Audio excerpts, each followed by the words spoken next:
Hello friends, नमस्कार। आप सभी का आपके अपने यूट्यूब चैनल नैन स्कूल पर हार्दिक स्वागत है। आज के अपने इस वीडियो में हम एक बहुत महत्वपूर्ण हाई लेवल मीटिंग के बारे में डिस्कस करने वाले हैं, जो हुई है भारत सरकार के 13 प्रमुख डिपार्टमेंट और मिनिस्ट्रीज और 13 प्रमुख पेंशनर एसोसिएशंस के बीच में। इस मीटिंग्स में बहुत से ऐसे पॉइंट्स हैं जो डिस्कस किए गए हैं और जिनमें ये पता लगा है कि देखिए कुछ ऐसे आपके पॉइंट्स हैं जिनको 8वें वेतन आयोग में रखा जाएगा। जी हाँ, 8वें वेतन आयोग के टर्म्स ऑफ रेफरेंस में रखा जाएगा और उम्मीद है कि 8वें वेतन आयोग में वो पॉइंट्स क्लियर होते हुए दिखाई देंगे, जिनसे लेकर लगातार सालों से कोर्ट केस चल रहे हैं। शायद अब वो सारी कुछ बातें जो हैं आपको क्लियर होती हुई दिखाई दें। तो क्या है वो पॉइंट्स और कौन सी वो मीटिंग है जिसके बारे में हम डिस्कस करने वाले हैं, उसके लिए आपको वीडियो में एंड तक बने रहना होगा। कम्यूटेशन 15 साल से घटाकर 12 साल, इसको लेकर लगातार देखिए कोर्ट केस होते रहे, हाई कोर्ट और देखिए जितने भी एएफटी है सब में कोर्ट केस गए और फाइनली बात ये हुई कि देखिए सरकार इस पर अपना पक्ष रखे।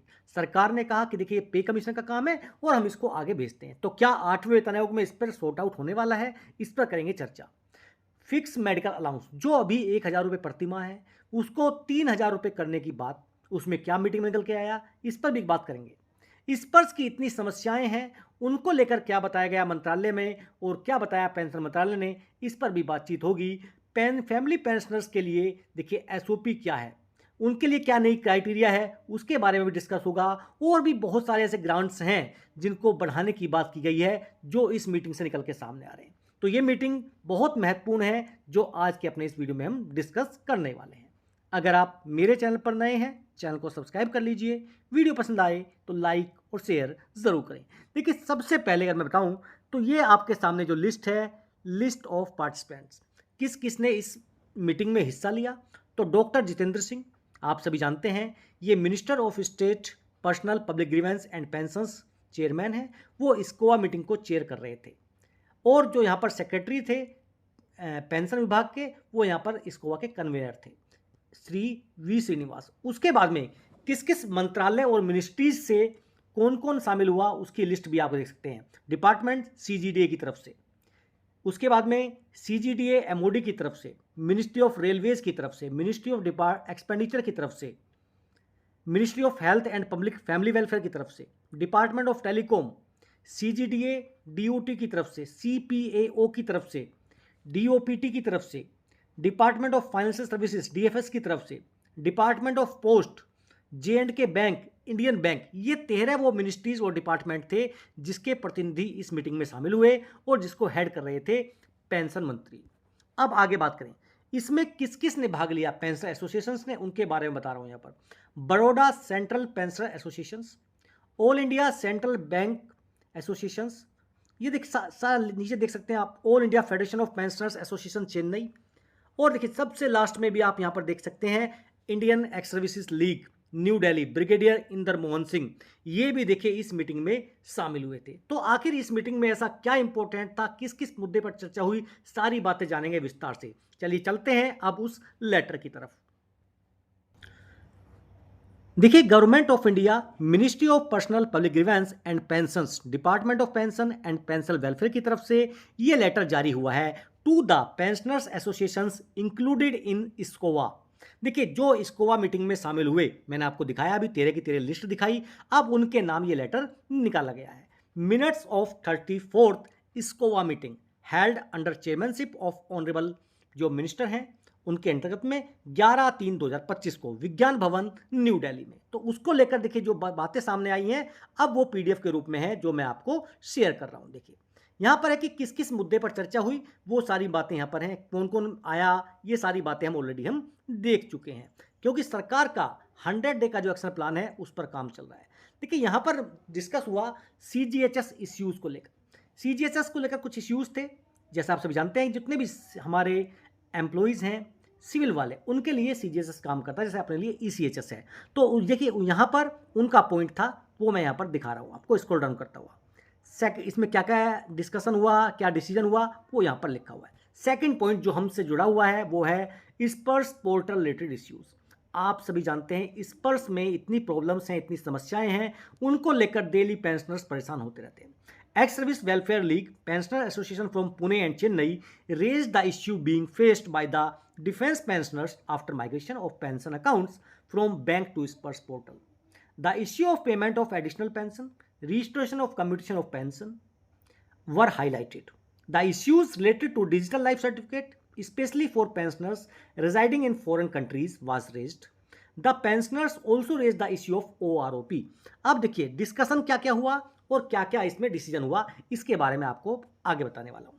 Joint CGDA MOD brief about the benefit of Spurs and it's hassle free transition, कि भैया पहले क्या इशूज़ थे, अब क्या इशूज़ थे, उनके बारे में इन्होंने बताया। She however agreed that difficulties were being faced the older cases where incomplete data was maintained with the banks. It was informed that the existing physical method of submission of DLC is also available along with other digital modes of pensioners. It was also informed that for those pensioners residing abroad, जो विदेश में रह रहे हैं, उनके लिए भी देखिए इंडियन एम्बेसीज में ऑलरेडी अवेलेबल है ऑनलाइन DLC का provision. However, matter of facilitation of submission of DLC through other digital mode is also being explored. उनके बारे में भी और काम चल रहा है। It was directed to MOD to issue FAQs. ये MOD को डायरेक्ट किया गया कि भैया आप इश्यू जो FAQs हैं उनके थ्रू आप पॉइंट्स को रखिए कि क्या क्या पेंशनर को समस्या आ रही हैं, कैसे वो उनको सॉर्ट आउट करें। एक FAQs बनाइए, फ्रीक्वेंटली आस्क्ड क्वेश्चंस, और उनको स्पर्स की वेबसाइट पर अपलोड कर दीजिए। It was decided that OROP related issues policy matters may be taken up separately with DOE, यानी जो OROP के इश्यूज होंगे, जो पॉलिसी मैटर्स के इशू होंगे, उनको डायरेक्ट अब सेपरेटली डिपार्टमेंट ऑफ एक्सपेंडिचर देखने वाला है। तीसरा पॉइंट था पेंशन पॉलिसी को लेकर। देखिए सभी जानते हैं कि जो कम्यूटेशन पीरियड है वो 15 साल से कम होना चाहिए। कभी हम 10.8 की बात करते हैं, कभी 12 ईयर्स की बात करते हैं, तो यहाँ पर हम बात करने वाले हैं 12 साल की। 5वें वेतन आयोग में उसके बाद में बहुत सारी ऐसी कमेटी बनी जिन्होंने कहा कि भैया कम्यूटेशन पीरियड 15 साल से घटाकर 12 साल होना चाहिए, लेकिन अभी तक ऐसी स्थिति में नहीं आ पाया है। With the decrease in RBI interest rates, the current 15-year recovery period leads to excess recovery. Reducing the period from 15 to 12 years will ensure fairness and better matches the impact of lower interest rates on pension calculations. अब इस पर क्या discussion आया? इस पर discussion आता है कि भैया ये एक पॉलिसी मैटर है, department of expenditure, that the issue may be included in the terms of reference of 8 CPC।